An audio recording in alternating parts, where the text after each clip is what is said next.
Assalamualaikum warahmatullahi wabarakatuh. Perkenalkan, nama saya Nafisatul Lutfi SSMA dari Universitas Teknologi Digital Yogyakarta. Kali ini saya akan menyampaikan ringkasan materi tentang strategi pembelajaran dan motivasi belajar yang telah disampaikan oleh Dr. Syahabuddin Said MSI pada seminar Pekerti Untirta 2022. Nah, kali ini pembahasannya akan membahas tentang strategi tentang motivasi belajar, termasuk definisi, fungsi, jenis, karakteristik, dan masing-masing aspeknya. Termasuk nanti dalam bahasan ini adalah tentang Bloom dan Caldwell, dan juga tentang ARS model untuk meningkatkan motivasi belajar mahasiswa di perguruan tinggi. Nah, strategi pembelajaran sendiri memiliki definisi sebagai berikut, adalah suatu prosedur pembelajaran dalam membantu usaha belajar mahasiswa atau peserta didik, mengorganisasikan pengalaman belajar, mengatur dan merencanakan bahan ajar agar tercipta proses pembelajaran yang lebih efektif dan efisien untuk mencapai tujuan pembelajaran. Dosen sendiri dalam hal ini berfungsi atau memiliki tugas utama untuk mentransformasikan, mengembangkan, menyebarluaskan ilmu pengetahuan dan teknologi melalui pendidikan, penelitian, dan pengabdian masyarakat. Fungsi dari strategi pembelajaran tersebut adalah untuk memberikan rumusan acuan kegiatan pembelajaran, mencapai tujuan pembelajaran, menarik minat belajar peserta didik, dan memotivasi, mendorong, menggerakkan, membimbing, dan mengarahkan peserta didik. Sebuah strategi pembelajaran seharusnya dibuat secara spesifik sesuai dengan kebutuhan, keadaan, dan tujuan dari pembelajaran tersebut. Nah, ada beberapa jenis strategi pembelajaran. Yang pertama adalah strategi pembelajaran inquiry atau SPI yang menekankan pada proses berpikir secara kritis dan analitis untuk mencari dan menemukan sendiri jawaban dari suatu masalah yang ditanyakan. Biasanya ini dipakai dengan menggunakan proses tanya jawab atau bukan problem solving. Yang kedua adalah expositoris atau SPE yang menekankan pada proses pemberian pengetahuan atau materi yang diberikan secara lisan atau verbal oleh dosen atau guru. Ini biasanya dilakukan oleh guru-guru di Indonesia yang biasanya berupa ceramah. Yang ketiga adalah strategi pembelajaran berbasis masalah atau SBM yang merupakan memadukan beberapa kegiatan pembelajaran yang menonjolkan pada proses pemecahan masalah ilmiah, dan ini biasanya memang berupa problem solving base. Jadi mahasiswa akan diberikan masalah yang kemudian mereka dapat pecahkan secara sendiri maupun secara kelompok.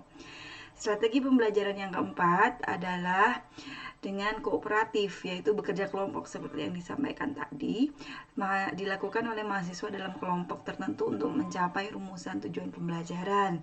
Nanti ini adalah proses pengerjaannya secara kelompok, namun dapat berupa problem solve atau inquiry. Strategi pembelajaran yang selanjutnya adalah meningkatkan keterampilan berpikir atau SPPKB yang mengutamakan kemampuan berpikir mahasiswa. Ini dilakukan dengan cara berdialog dengan mahasiswa sehingga mereka dapat meningkatkan kemampuan berpikir mereka secara kritis. Strategi pembelajaran yang diterapkan oleh para dosen dapat berjalan secara maksimal dan dalam hal ini didukung oleh pihak lembaga pendidikan untuk meningkatkan sarana dan prasarana yang ada di sekolah. Seperti contoh, untuk sebuah pembelajaran yang inquiry itu mungkin ada lab yang memadai.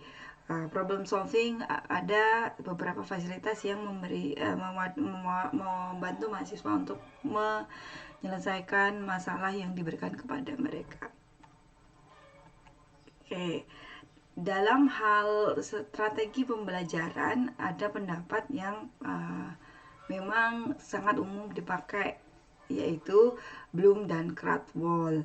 Nah, ada beberapa aspek-aspek yang menjadi acuan utama dari Bloom dan Krathwohl. Di antaranya adalah aspek kognitif, psikomotor, dan afektif.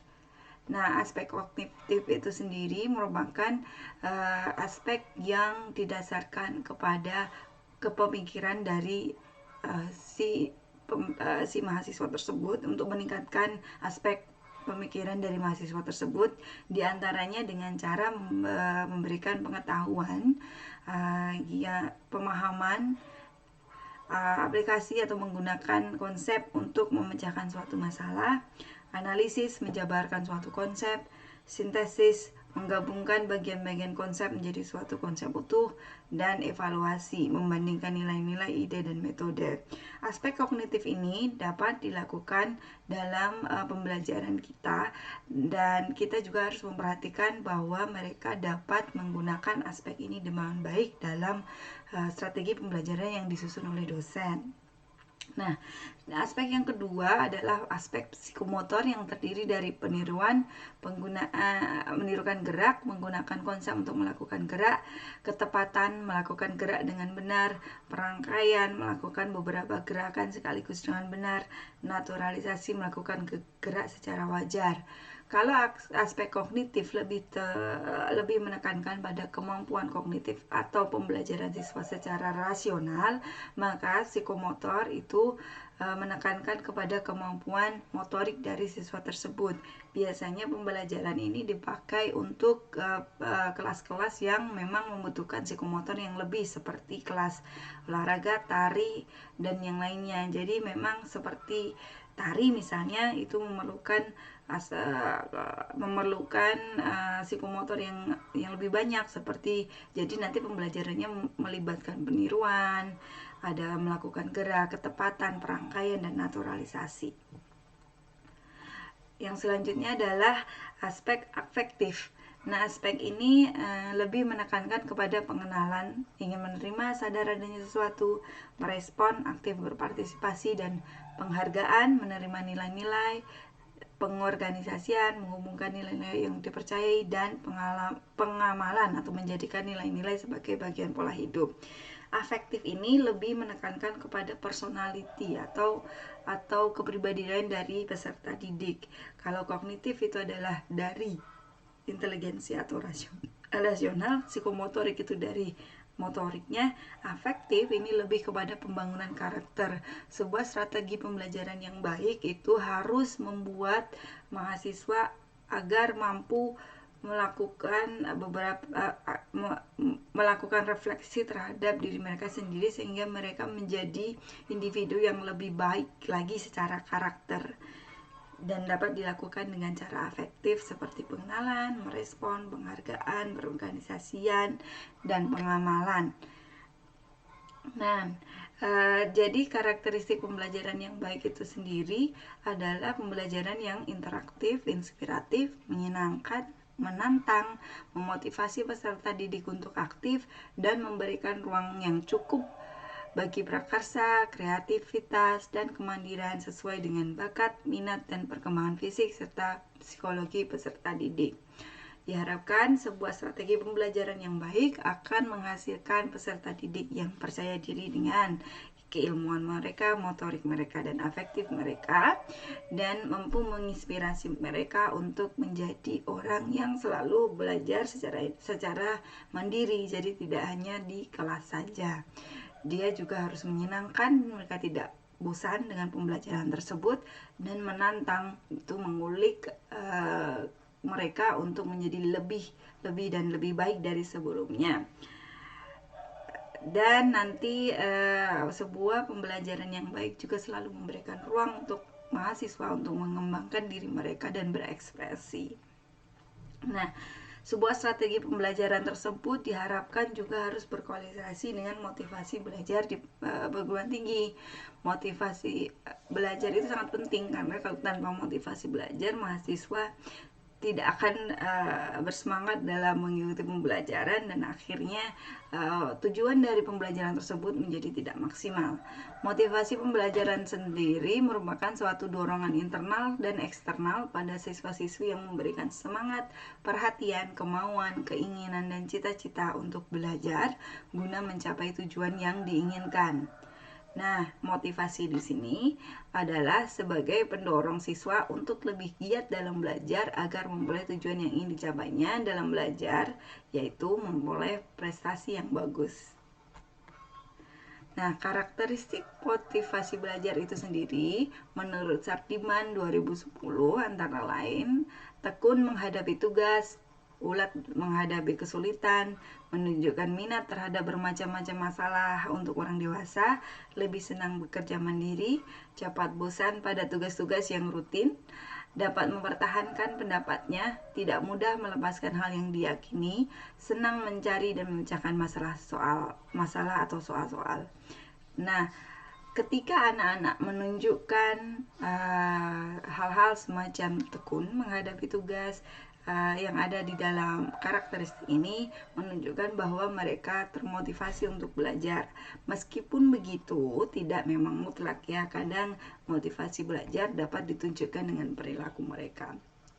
Jadi memang sebagai pendidik kita harus memperhatikan apakah mahasiswa kita termotivasi atau tidak.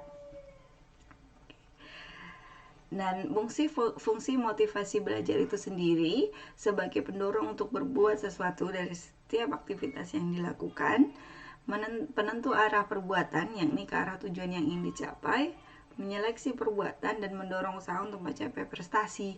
Ketika mahasiswa atau peserta didik itu memiliki motivasi belajar, maka mereka akan dengan sendirinya terdorong untuk belajar secara mandiri, sehingga proses pembelajaran tidak hanya terjadi di perkuliahan saja, namun di luar perkuliahan pun mereka akan tetap semangat untuk mencari pengetahuan yang lebih tentang pembelajaran yang sudah kita berikan. Nah, bagaimanakah cara untuk menumbuhkan motivasi belajar mahasiswa atau peserta didik? Ada beberapa hal yang sangat umum dilakukan, yaitu memberikan angka atau nilai, memberikan hadiah, menciptakan kompetisi, memberikan pujian, dan juga ego involvement atau menimbulkan ego dari mahasiswa tersebut untuk menyelesaikan suatu masalah secara mandiri. Adapun demikian, hal-hal tersebut memang dapat it's a miss and hit and miss, jadi dapat juga berlaku bagi semua orang, dapat juga tidak, karena kadang-kadang ada beberapa hal yang bertolak belakang. Ada orang yang tidak suka kompetisi, ada orang yang tidak suka pujian, dan yang lain sebagainya. Karena itu, sangat penting bagi peserta didik untuk menimbulkan atau membangun lingkungan belajar yang positif. Cara-caranya adalah dengan mengatur iklim belajar, membuat perbedaan dari sejak awal pertemuan awal. Jadi, iklim belajar dibuat secara kondusif. Mempersiapkan lingkungan fisik termasuk sarana dan prasarana, lingkungan sosial di sekitar tempat belajar, mengajar dengan menghubungkan dunia IT, mengembangkan strategi belajar yang menarik, menyiapkan kelas kecil dan kelas besar, dan membandingkan keduanya. Nah, lingkungan belajar ini sangat penting karena sebuah lingkungan belajar yang tidak kondusif itu tidak membuat mahasiswa tidak nyaman dan mereka akhirnya berkurang motivasi belajarnya. Ada beberapa hal yang dapat digunakan, yaitu sebuah iklim belajar yang kondusif, yang menyenangkan, yang melibatkan siswa, yang memiliki sarana prasarana yang baik, yang melibatkan penggunaan IT, apalagi dengan generasi Z zaman sekarang, itu akan membuat siswa melihat bagaimana melihat bahwa proses belajar itu tidak semena-mena membosankan gitu ya. Jadi memang menggabungkan semua ini menjadi sangat penting dalam pembelajaran. Nah, ada beberapa hal yang dapat dilakukan dalam menumbuhkan motivasi belajar, yaitu memperhatikan ARKS model atau model attention, relevance, confidence dan satisfaction dari peserta itu sendiri, peserta didik itu sendiri. Yang pertama adalah bagian perhatian atau attention. Perhatian itu biasanya ditimbulkan oleh elemen yang bersifat baru, aneh, kontradiktif, dan kompleks. Biasanya kalau kita melihat sesuatu yang aneh atau baru itu menimbulkan ketertarikan dari peserta didik tersebut. Nah, bagaimana cara menimbulkan attention mereka, yaitu dengan metode penyampaian perkuliahan yang bervariasi. Variasi di sini bisa dengan kuis, dengan kadang lecture, kadang tanya jawab, seperti itu ya. Menggunakan variasi media seperti film, musik, dan yang lainnya. Menggunakan humor untuk memecahkan suasana. Kemudian menggunakan real story atau peristiwa nyata sebagai contoh agar siswa dapat relate terhadap contoh-contoh atau peristiwa tersebut, dan menggunakan tanya jawab. Nah, attention tersebut akan berjalan ketika pendidik itu lebih interaktif. Jadi tidak seperti zaman dulu ketika dosen hanya mengajar dan mahasiswa mendengarkan. Melibatkan berbagai macam metode, variasi media, humor, real stories, dan teknik bertanya, itu akan menimbulkan variasi dalam pembelajaran dan menciptakan suasana pembelajaran yang lebih interaktif dan lebih menarik bagi peserta didik. Yang kedua, selain kita menarik perhatian peserta didik, itu diperlukan juga adanya relevansi atau hubungan antara materi kuliah dengan kebutuhan dan kondisi mahasiswa. Seperti kita tahu, setiap jurusan memiliki capaian-capaian tersendiri, CPL dan mereka masing-masing. Nah, hal tersebut harus disampaikan kepada siswa agar mereka memiliki gambaran setelah ini saya akan menjadi apa. Sampaikan apa kemampuan mahasiswa setelah mempelajari kuliah tersebut. Jadi memang di awal kita harus mengetahui bahwa setelah ini kalian akan mendapatkan ini, sehingga mereka jadi lebih termotivasi untuk belajar. Dosen juga dapat menjelaskan manfaat pengetahuan dan keterampilan yang akan dipelajari yang berkaitan dengan pekerjaan lulusan nanti. Jadi dosen bisa menyampaikan setelah mempelajari ini, maka sebagai contoh saya sebagai dosen bahasa Inggris, keuntungannya adalah mereka akan bisa berkomunikasi dengan partner bisnis mereka dengan lebih lancar, dan juga dapat menaikkan nilai jual mereka di pasar pencari kerja nanti. Sebagai contoh, nanti dapat dilakukan latihan atau tes yang langsung berhubungan dengan profesi tertentu. Ketika kita sebagai contoh, apabila nanti berkaitan dengan programming misalnya, nanti dapat diberikan motivasi kepada siswa bahwa programming itu menghasilkan finansial yang tinggi, sehingga mereka dapat mengkorelasikan bahwa nanti setelah saya lulus saya akan menjadi itu, dan setelah belajar ini saya akan mendapatkan manfaat ini, seperti itu. Selanjutnya adalah untuk kepercayaan diri atau confidence. Nah, aspek ini memang nanti berhubungan dengan pribadi mahasiswa itu sendiri.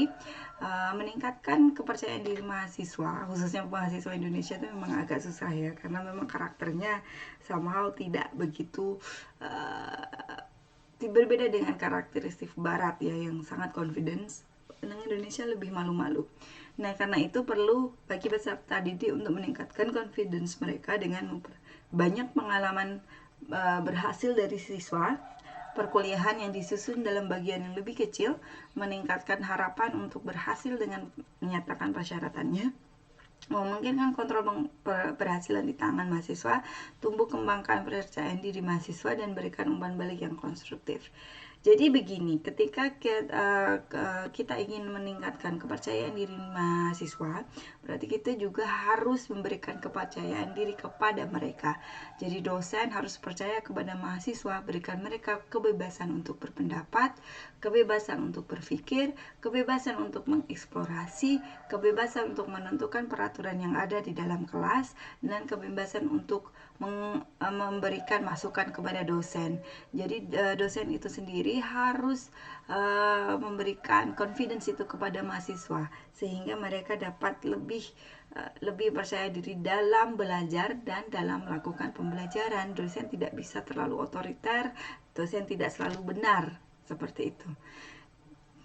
Jadi memang kepercayaan diri hanya bisa kita tingkatkan dengan memberikan hak-hak dan kewajiban hak mahasiswa dan kewajiban mereka di depan, begitu. Yang selanjutnya adalah aspek kepuasan atau satisfactions. Kepuasan dari peserta didik dapat diberikan dengan cara pujian secara verbal dan umpan balik yang informatif, kesempatan mahasiswa segera mempraktikkan pengetahuan yang dipelajarinya, dan juga dapat meminta mahasiswa membantu teman yang belum berhasil menguasai suatu keterampilan, dan terakhir membandingkan prestasi mahasiswa dengan prestasinya sendiri di masa lalu atau standar lain, bukan dengan mahasiswa lain. Nah, ketika kita membicarakan tentang satisfaction di sini, maksudnya bukan satisfaction di sisi peserta didik, tapi di sisi dosen, tetapi di sisi peserta didik. Kadang mahasiswa merasa bahwa mereka tidak puas dengan apa yang sudah mereka capai.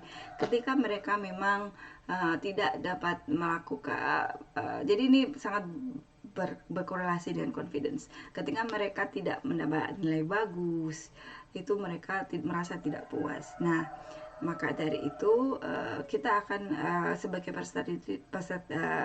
sebagai dosen itu memberikan kesempatan kepada mahasiswa untuk merasa puas terhadap diri mereka sendiri dengan umpan-umpan yang positif dan juga dengan pujian yang informatif. Berikan kesempatan mereka untuk mengembangkan diri agar jadi ketika memberikan kesempatan kepada mereka untuk gagal dan bangkit kembali, itu sangat penting karena mereka akan merasa bahwa mereka sudah mencapai sebuah prestasi yang memang kepuasan tersendiri karena mereka sudah berhasil menyelesaikan sebuah masalah secara mandiri atau dengan bantuan minimal dari dosen. Nah, ARS model ini memang apabila diterapkan dapat memberikan motivasi belajar bagi mahasiswa secara idealnya, tapi memang kedepannya nanti akan ada beberapa tantangan, tapi memang disitulah letak dosen untuk belajar dan meningkatkan kemampuan pembelajarannya. Nah, perbedaannya begini, tuntutan belajar di perguruan tinggi itu memiliki prinsip belajar yang berbeda, yaitu sepanjang hayat di sini mahasiswa diharapkan agar bisa mengembangkan diri secara mandiri, yaitu menjadi independent learner atau semacam automative learning, ya, autonomous learner. Jadi memang mereka diharapkan mampu belajar sendiri setelah lulus dari perguruan tinggi. Berpendidikan setingginya untuk memaksimalkan pengembangan potensi diri, untuk pengabdiannya kepada Tuhan, dan pendidikan di perguruan tinggi melibatkan suatu perpindahan menuju struktur sekolah yang lebih besar, lebih interpersonal, lebih intelektual, serta bertambahnya tekanan untuk mencapai prestasi untuk kerja dan nilai-nilai ujian yang baik. Jadi memang perguruan tinggi adalah pendidikan untuk orang dewasa. Dewasa di sini adalah menekankan kepada kemandirian pribadi dan ekonomi, masa perkembangan karir, masa pemilihan pasangan. Jadi ketika kita berinteraksi dengan mahasiswa itu sangat berbeda dengan ketika kita berinteraksi dengan siswa SMP atau SMA. Jadi ketika mereka menjadi mahasiswa itu sudah young adult, dan mereka itu biasanya sudah memiliki konsep baru, mengembangkan konsep diri. Jadi mereka lebih istilahnya berapi-api untuk belajar. Nah, alangkah baiknya bagi dosen seperti kita untuk membantu semangat belajar mahasiswa tersebut agar semakin berkobar, tidak padam dengan menerapkan pembelajaran yang menekan mereka. Jadi kita harus menghidupkan api mereka agar tetap fire up dan mampu mengembangkan diri ke depannya. Kita juga harus menekankan kepada mereka bahwa mereka itu sudah tidak SMA lagi, bahwa proses berpikir mereka pun harus mulai kritis, mulai mandiri, mulai menerapkan nilai-nilai yang dapat mereka pakai, karena apa yang mereka pelajari dalam perguruan tinggi itu adalah apa yang akan mereka terapkan di dalam hidup mayoritas umur mereka, baik itu dalam hal pekerjaan maupun dalam hal perkembangan diri secara pribadi. Nah, untuk kesimpulannya adalah pendidikan itu merupakan pendidikan sepanjang hayat dan terus mengembangkan kematangan diri dan memaksimalkan pengabdian kepada Tuhan. Pendidikan, strategi pembelajaran yang baik itu adalah strategi pembelajaran yang dapat memotivasi mahasiswa agar menjadi pembelajar yang mandiri tanpa bantuan dosen. Jadi ketika mahasiswa sudah memiliki motivasi untuk belajar sendiri, maka mereka akan mencari cara bagaimana cara belajar yang paling cocok dengan mereka. Dan juga sebagai dosen pembimbing akademik, buatlah contoh rencana akademik berdasar mahasiswa agar mahasiswa lulus dalam waktu cepat, berprestasi dan mandiri. Jadi dosen itu tidak seperti menjadi seorang maha guru yang serba benar dan selalu dijunjung oleh mahasiswa. Sebaiknya dosen itu adalah sebagai teman yang dapat diandalkan. Dalam hal ini bukan berarti teman peer ya, bukan peer atau bukan teman sebaya, tapi sebagai orang yang patut dijadikan contoh, patut dijadikan tempat untuk curhat masalah mereka, patut dijadikan tempat untuk mencari ilmu, patut dijadikan tempat untuk mengkonsultasikan apapun yang mereka dapatkan atau apapun yang mereka bermasalahkan selama belajar di pendidikan tinggi. Demikian apa yang dapat saya sampaikan dari materi